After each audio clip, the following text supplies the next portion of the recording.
Okay, so in this last video for digitizing your geologic mapping, I'm going to show you how we can kind of maybe edit our lines a little bit based upon the more accurate data that we have here in GIS, right? We have 1 meter data that we can really zoom in on at even a higher resolution than we were mapping at in the field, printed at 8.5 by 11. The data is robust enough that we can really zoom in and see details of these fans. And so might as well make our mapping a little bit better because of that.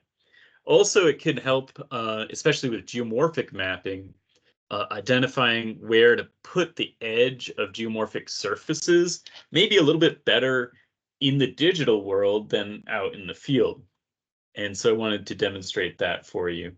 So I'm going to zoom in on some of the mapping area. I'm going to go ahead and click on the imagery appearance of the Tokay polygons. I'm going to make it a little transparent, 60%, so I can see through and kind of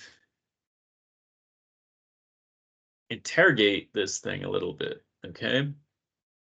So I'll show you a few different examples where we could have done a little better. And the question would be like, do I make these edits? I guess, at what point do I make these edits? Do I make these edits to the line file that I digitized? Do I make it to the polygons? And I don't know the answer to that. It could be at the line file stage. Probably is the best. Yeah, no, actually it is, because as soon as you make it polygons, right? I have a polygon here, but I also have one here, and they share a line feature, but actually they're separate lines. So you have to adjust both. And so I would actually probably um, want to turn on my map lines and turn off my Tokay polygons to see if there's some adjustments that need to be made. And so, you know, I've called this area in here younger alluvial fan material than this stuff to the side of it. And it's not that horrible, but maybe I could have done a little bit better. How do I know? So right now I'm looking at hillshade. Um, if I look at my slope aspect, um, I think you can see there's some differences, right, between the roughness of this young alluvial fan material to these older, smoother, more rounded alluvial fan materials. And so this is a real clear difference. Now let's go back to the hillshade. I think I can see it there as well, right? This line needs to be moved over here. Um, and but I think it does show up a little bit better in the slope aspect. So I'm going to go back here. And so now I've turned off my polygons because that's not what I really want to edit. I want to edit these lines. So I could either like completely redraw that line, or I can kind of reshape it, right? I can edit vertices, I can add vertices, etc. Um, yeah, so modify, and then if I right click, okay, so how do I do that? So shape.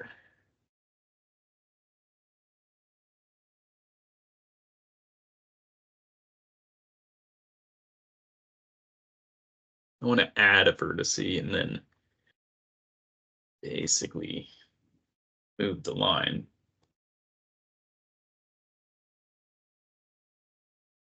Sorry, my skills are out of practice.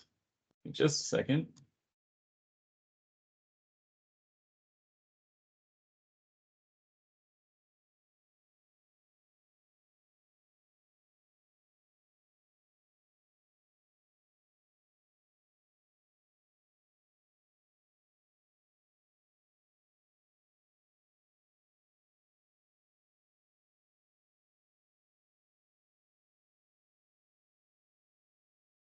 I've clicked on it. Edit vertices.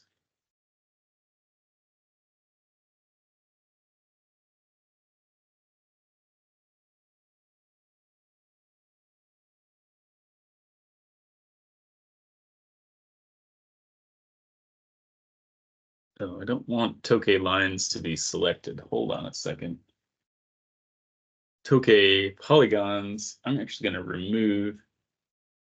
Now, I probably needed to like turn off that as a selectable feature, but now you can see it had selected the polygon even though I had turned it off. And so that was presenting an issue for me.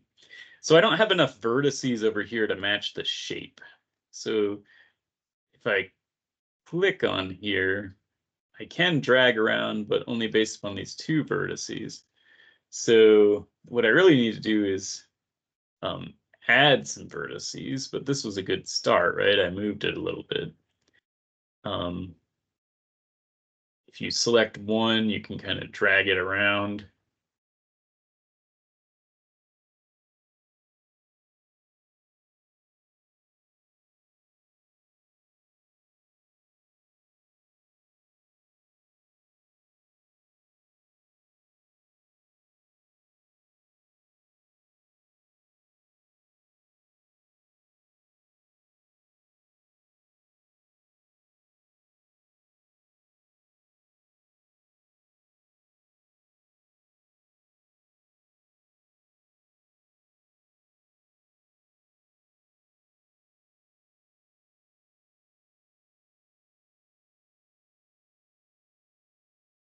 Sorry, I'm looking for a tool that I can use to edit the vertices a little bit better.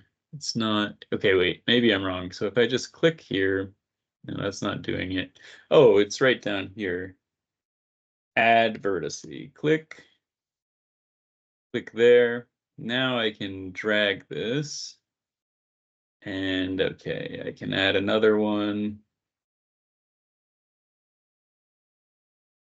And then just make the edits that I want by adding vertices and then kind of moving things just a little bit.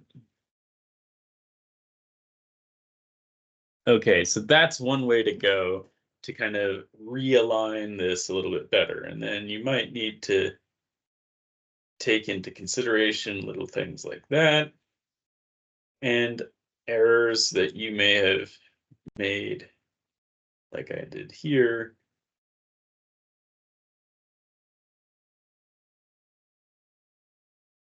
Where I kind of omitted part of the older fan surface. So I'm on this add vertice kick. Basically, I just didn't digitize at a high enough resolution before.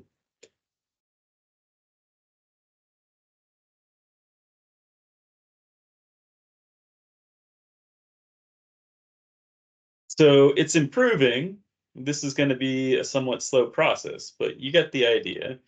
You click add vertices, drag and adjust, right?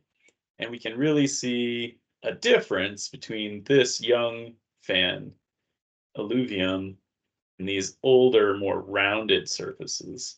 And I can see maybe a difference in age between this one and that one as well, right? There's kind of more roughness here than there is there. And so I might hopefully in the field have recognized that this surface here may be a different age surface than this one up here. And same thing with this versus that, etc. So we may have one age of alluvium, a second, a third, a fourth, and then some young stuff in between. Now, another way to go, right, is to just draw, use your existing geologic map, turning it on and off to help you, but instead of just directly digitizing the lines, we could instead create new lines right over the digital topography. And so here's an example, right? I can do that right here map that alluvium, old fan material contact perhaps better at this scale digitally than I could have done in the field. Oh, well, I missed something there, but hopefully get the idea, right? We can do this pretty well right here. And so you could do your digitizing this way instead of digitizing every detail of your field geologic map and then making the adjustments afterwards. So instead, you're kind of doing a hybrid method where you're taking what you had in the field and your nomenclature, but then you're using your details right here to capture things at a higher resolution than maybe you could see in the field.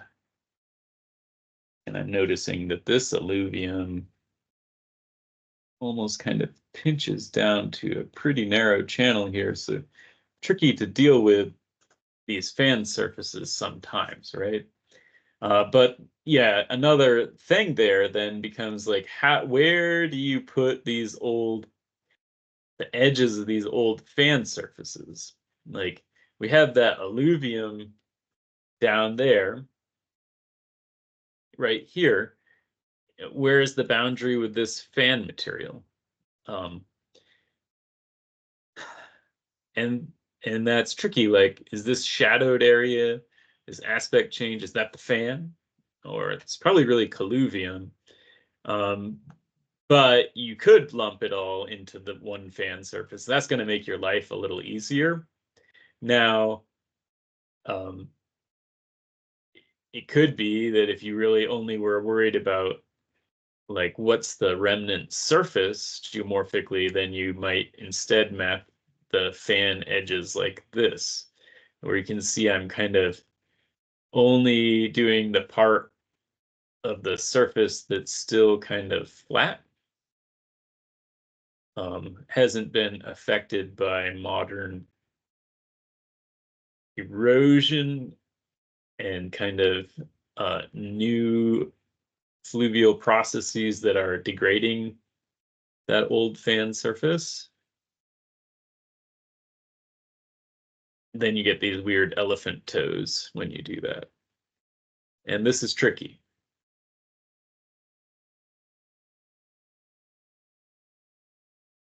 And things might spread out, right? So that is a tricky endeavor. You might not want to do it all in one go, right?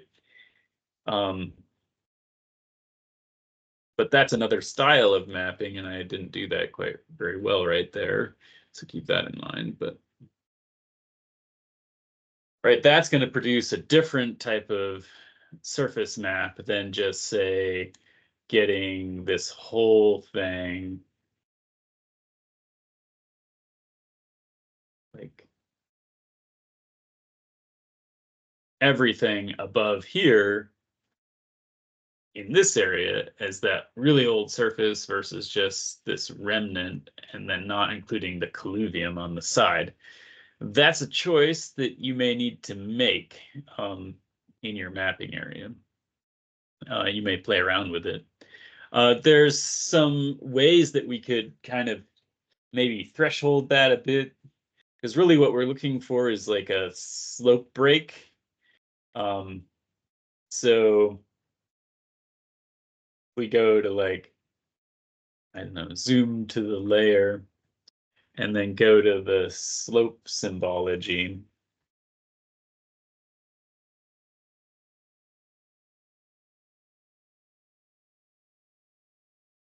Oh goodness, my screen has frozen. So I may need to stop this recording.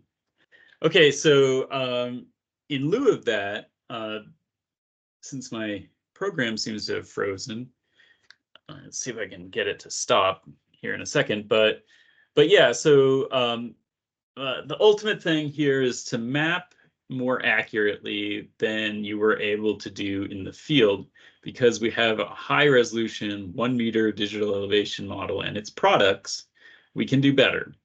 And so my recommendation to do that is to basically georeference your mapping so you can have it to flip back and forth with, but then actually do your line work mapping on the digital product and then create polygons from those lines here. Okay, so that's how I would proceed as opposed to digitizing every detail of your field mapping and then making adjustments after the fact. Okay, so let's get out of this and then I'll upload these videos.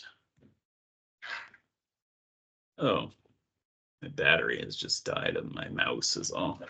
Let's see if I turn it on and off.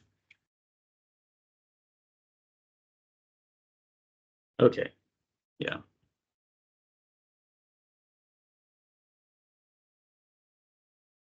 Stop the recording.